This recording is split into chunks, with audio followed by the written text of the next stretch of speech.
Most people buy a house. We bought an abandoned zoo. I've worked in zoos my whole life, and now with my fiancée Becca, we're bringing this place back to life.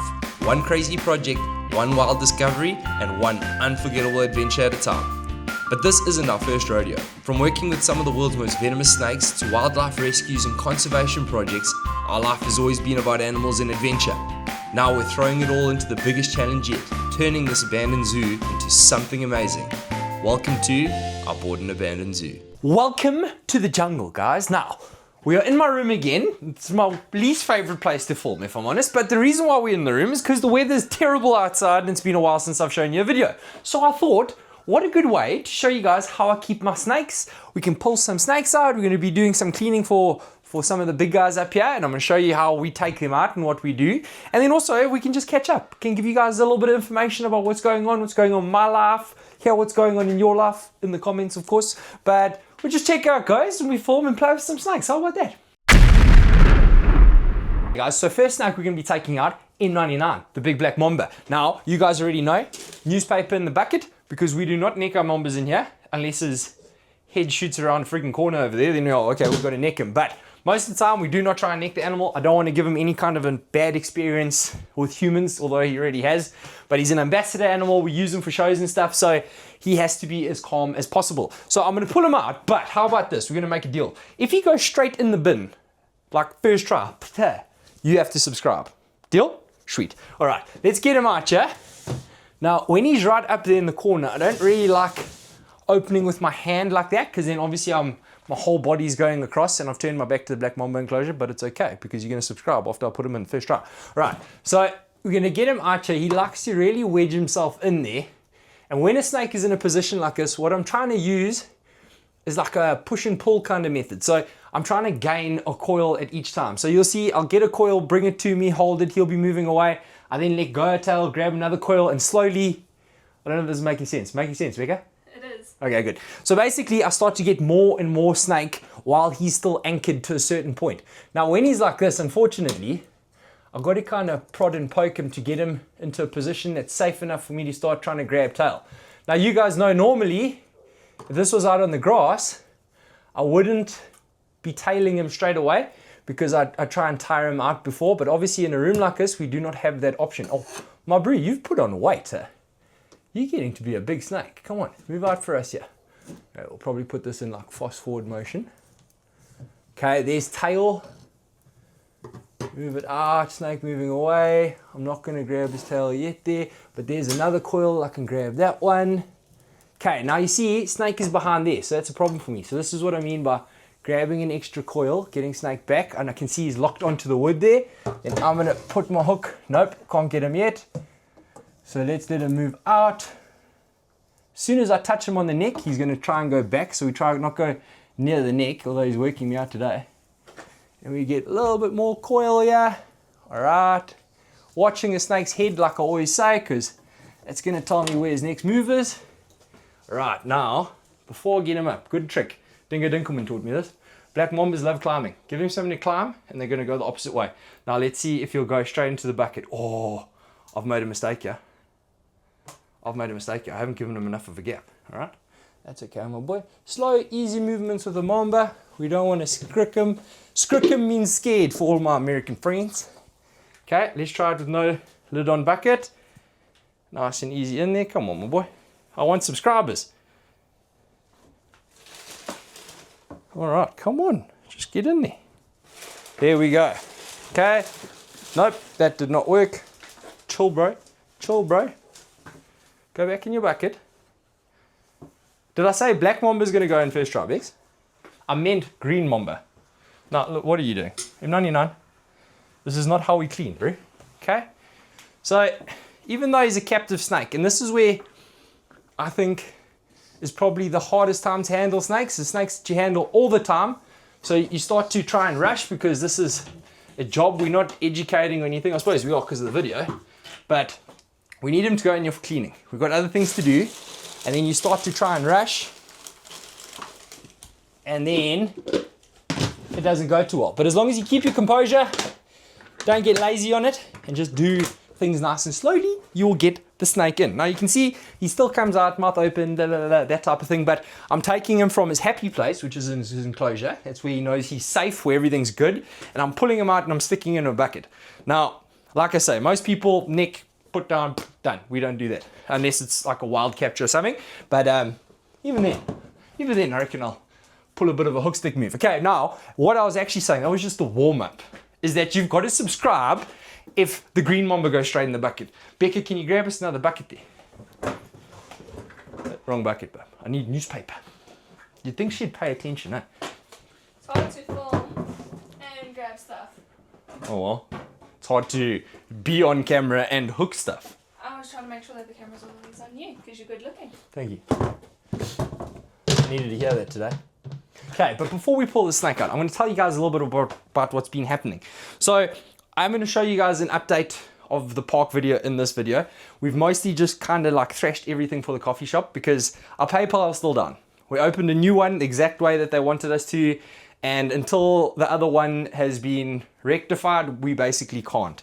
So PayPal just doesn't want us to be a part of them, I suppose, so that's fine. We're going to try and find something else. I heard about Payoneer, maybe that's going to work, but basically at this point we are a long way back from where we should be. We got a bunch of donations in the beginning, which was really helpful, but we can't access that money because PayPal's kind of locked it away. So for the next 6 months, we kind of got to make other plans, and I don't mind that. I'm quite happily prepared to do 100 shows for the next 6 months, every single day of my life, to make that money to build this park. Like, I'm not expecting everyone to just give us money for it, and if they don't, it's cool. We're still going to build it, whether you like it or not. I do go through days like today. We did a school show out in Mams and Toady, such a cool school, like really good school. Really loved it, found my little weapons of mass conservation. The people were going to take my job over one day.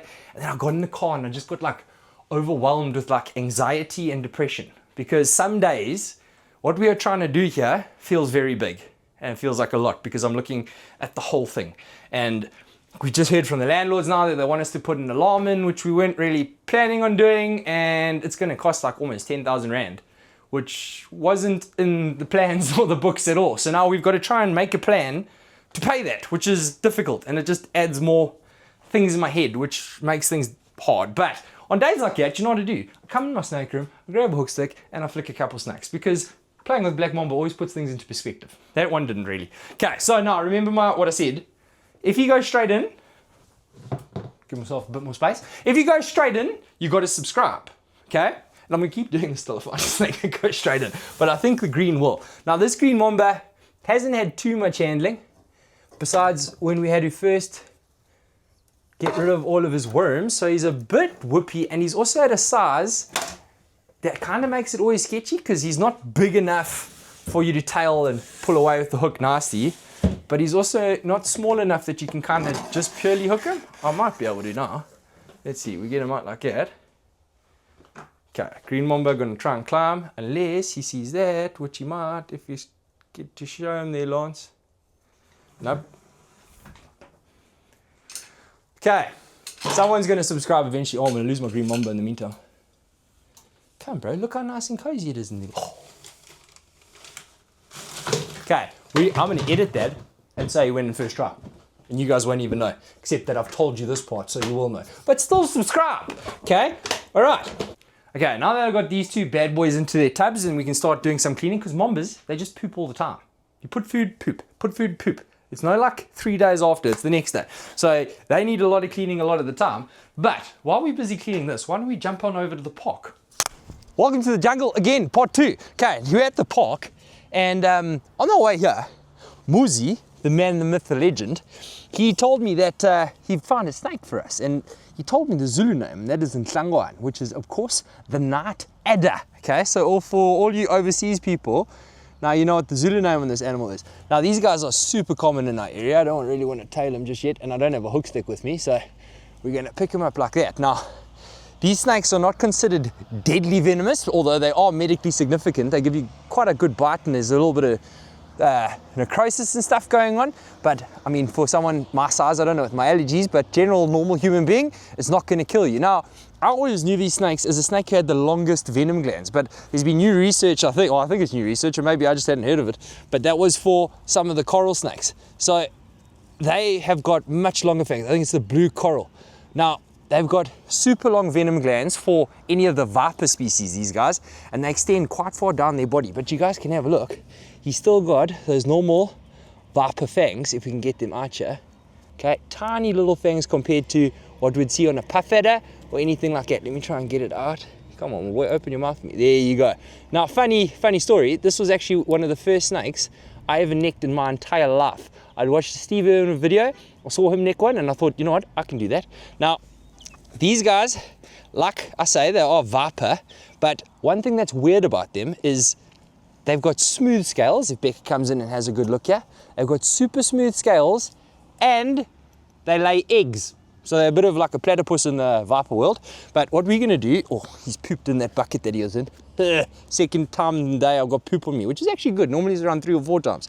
So what we're gonna do, we're gonna just, with my makeshift hook stick here, without him dropping off, my makeshift hook stick here, we're gonna get him up. Oh, you're getting all angry now. And we're gonna go release him down at the bottom of the park, because I don't mind a couple night headers here. So let's get him in a spot where I reckon there's a couple froggos. Okay, I reckon this is as good a spot as any. He's pooped on me again. So what I'm gonna do is we're gonna release him through here, so that while we're cleaning up in the bush and stuff, we don't affect him. I'm sure he's gonna make his way back, but we don't mind that, do we, Becca? No. You can come live here, little buddy. All right, now, after we've released that, anything that eats frogs, you can imagine, yeah, it's terrible. Okay, but you guys will see we've done a lot more cleaning up. We've opened up a couple more spaces, but I'm feeling very overwhelmed, and that's a fact. Like, I didn't want to film this. I didn't want to come here and film. I've been feeling like I'm broken. But then we had the fire department come over, and we've got good news. Our license is getting approved for our little Conservation Café, so that's a good note. But with our PayPal just not working and stuff, it's just been really hectic. I think in my head, I'd envisioned us being so much further along. Although, if we watch episode 1, we are quite a long way along. Now you guys can see that we've opened up on the side here. That's because we're getting new fencing put in, because we don't want to start building things up here and then people just come in and steal them. Not that they would. I feel like, yeah, no one knows about us yet. So yeah, they would. But once they know about us, they won't, because then they know. Get fed to a crocodile, brother. But we've opened up a lot. This is actually Becca's first time coming down to the bottom in a long time. I come down basically every day. Not every day. We don't work here every day these days. So every day that we are here though, I come down to the bottom. But you guys are gonna get your first look at the crocodile enclosure, because that's all opened up now. Oh, there's more poop. I'm rubbing poop, and I've got to use these pants for my show tomorrow. Come. Okay. I'm gonna wipe my hands in grass here. That's why I left this grass here, for this exact reason. African hand wipe, boys. Okay, so have a look in here. Check how much we've opened. So this is going to be our croc pen, or croc enclosure, and still going to figure out how it looks, but I think it's massive. And there's a whole like little shed down there that we've also found that we probably won't keep. Is my finger pointing the right way? Okay.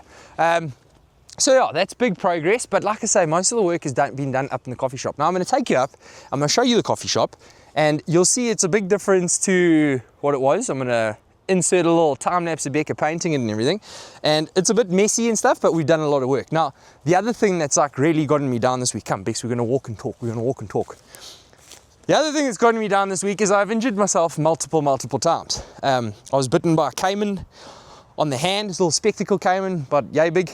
On my hand, just mistake, I suppose. I don't know how he got me, but he grabbed me, he kind of hit me in the vein, and it went there, and also I think in the tendon, because the whole inside of my finger here is numb, which I don't think is correct, but it's okay, I can still move them. Then I'm going to show you in the coffee shop, we're putting up these things we call intingles. What's the proper word for them, Bex? Laths. But anyway, it's basically like these sticks that we're going to put up on the roof to give it that whole jungle vibe. And it was looking really good. And while I went up, because we don't have a step ladder, yeah, but we did have a bench, which worked perfectly for the height that I needed. Said bench was not so good on the floor. I told Tabani, bro, be careful, don't fall off, because if you hurt yourself, it's a problem. As I said that, what did Lance do? fell off, bench landed it on its side, I landed on my side on the bench's side. So I don't think I cracked the rib or anything. It was very painful, but you know, they make us different in Africa. But then what beat even an African man like myself was that the roof that we put up came falling down right upon my head. Hit me on the head, hit Tabani on the head a bit. It hasn't been the same since. I've tried to lift it up, and as I try to lift it up, something just went patang in my side here. So this has been very painful. My hand is kind of annoying me a bit, and I've got toothache as well, just to add it on top. So that, I think that's kind of getting me down. And I'm also starting to look at this park as like a big, like just this here. That's not the end of the park. That's a whole new enclosure. It still needs to get cleaned out. So, I mean, I'm looking at it as too much of a big picture. Right now, our only focus is getting that coffee shop up and running. Because if that coffee shop is not open in December, Lance might get a plane ticket to Mozambique and no one ever hears of him again. Okay? Yeah, these financial worries are big. I'm not used to this. This is not my thing. I'm not a businessman. I'm just a zoo rat. That's all I do. And that's all I want to do. But I realized that there's more things to do. But on a good note, we had such a good school show today, didn't we, Bex? We did. Smashed it. Imams and Toti Primary, I'm going to shout you guys out. You guys are what school should be like. Honestly, I had such a good time there. Tomorrow, we're going to another great school. Then I think we've got some more school shows next week. And when I'm saying financial worries and stuff, like, you're just my people. Like, I look at my Osmo and I see all 1,444 of you guys. That's how many we've got now. We're actually smashing it. But I want to build a community where we can talk, you guys can follow along, and we can just check what's happening, and you guys know where I'm at. And we have been a bit slack with videos, although, how was that dog bite one? Link up here. Mad, and for such a good reason. I get bitten by those dogs 1,000 times again if it means that people donate money towards their cause, okay? Again, bad businessman. I need money, but I'd rather go somewhere else. We'll talk about it later. But, yeah. It's just, I think in my head I thought there would be so much more, but we've been doing a lot of stuff, so there is a lot of content, and maybe it's not all going to just be snaky, but I don't want it just to be snaky, because I'm not just snaky. I've worked with a whole range of different animals, and there's a lot of different animals that my heart belongs to. Sorry, Becca. Cheetahs, number one. Maybe a cheetah video comes out this week. We've got the content, don't worry. But we are getting there. I think it's definitely starting to look prettier. Hey, Bex? I think so. I reckon it's looking prettier. Watch Valley this of, video and then watch this video. Valley of 1,000 hills, boys and girls. Look at this view. I don't even need to build anything, and it's pretty. But what we're going to start doing is we're going to start doing some free snake shows up on the deck, just to try and get more, what can I say?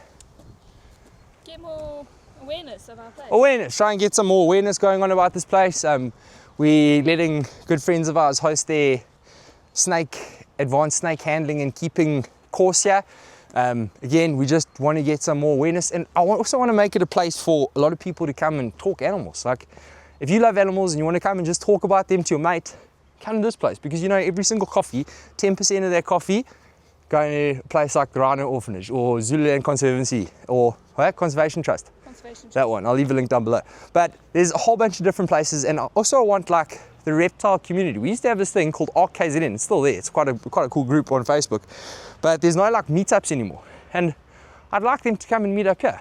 Like, I'll host it, free coffee for everyone. Maybe not. Becca's looking at me hectic. Not 50% off your coffee if you're a SA Ark member, maybe. But yeah, that's what we want to do. I want it to be good. I want to get this PayPal thing up and running, but I think it's just a sign that we're going to have to just get stuck in, smash out the school shows as much as we can, still pay for everything else that we need to pay for, and just smash and get this thing running. So every single cent that isn't getting sent to different conservation projects around the world from our coffee shop, every single cent of that's going to go straight into here. And we'll build this thing on our freaking own if we have to, because no is not an option. Giving up is not an option. This morning I woke up, I was feeling quite good, did my show and stuff, started getting overwhelmed, and I thought, I don't want to be Lance. And then I almost punched myself in the face, because I'm like, it's not that you want to be Lance, you get to be Lance. Not that I'm someone great and amazing, but I've lived a really cool life where I've been able to do some really cool things. And even today, like, I'll go and look for my weapons of mass conservation in every single show, because I'm looking for a kid who's going to take over from me. Not physically the park or anything. Maybe Bex wants to have kids one day and we've got to give it to them, but I want someone to be able to do my job when I can't. because we can't do it alone. It's got to be a united front on everything. But let's get up to the coffee shop. I'll show you around there, and you'll see the roof that come down on my head. But let me lock up here and we'll meet you up there. Welcome to the coffee shop. Now, before you go commenting and saying, I don't want to drink coffee in that nasty place, it's because we are busy working in here, okay? You see all of these, and this that we've cut in half, okay? It was all one thing that came to here. I was standing right about here on top of this bench. This is not the bench that I break my ribs on. That's the little bear that got me. Anyway, up to here, plam on our heads. So we've had to change that plan. I'm not saying we're getting rid of it forever. I'm just not putting it up because, yeah, no, not a builder. You want a snake moved, you call me. But yeah, this we'll wait until we've got enough money to pay someone who knows how to do it because that is freaking dangerous, okay? But here you can check, we've got a little monitor cage around here. It's not actually a monitor cage. If you look down there, we've got a whole bunch of these fake plants like this. And there's multiple tiles, and we're going to cover that whole thing with fake plants. We're going to have our logo coming out of there. Then we just got to put up some signage. So my thoughts on the signage idea is we're going to have like plaques, maybe? Yeah, kind of. Let's say a poster with the different places that your money is going to when you come and drink coffees here. So like right here, big photo Anne van Dyk, because Anne van Dyk's Cheetah Centre, a big place I want to support. Pangolin thing, the rhino thing, the rhino orphanage, Zooland Conservation Trust, all of them, we're going to have their messages up on the walls so you guys can come and you can read about it, you can figure out more, and maybe you go and visit them one day. But as far as this section goes, we've got pretty much everything we need to run. Now remember, this is not a massive restaurant, this is just a coffee shop. So we'll be doing things like toasted sandwiches, paninis, pancakes, coffee, obviously, and that type of stuff. But I think we are pretty much there. Now, this place used to be pink. We didn't want that in the jungle. So we've made everything nice and green, and it just needs a big cleanup, and then we're ready to open. So I think that's a pretty decent update. I know it doesn't seem like we've done that much, but it's been a lot. It really has been a lot, and we are trying our best. Like, as I say, I think in my head, I've got this whole thing worked out that I'm gonna have it done in like, just quickly, but maybe we could have it done just, but my bank account can't get it done just. So we'll figure that out. It's no problem. Money comes. You just keep doing what you're supposed to be doing. But yeah, what's the little fake plants around? You can come in and you can be like, oh no, bro, am I on the Amazon? Nah, you're in the Jungle Conservation Cafe. We'll check you on the next episode.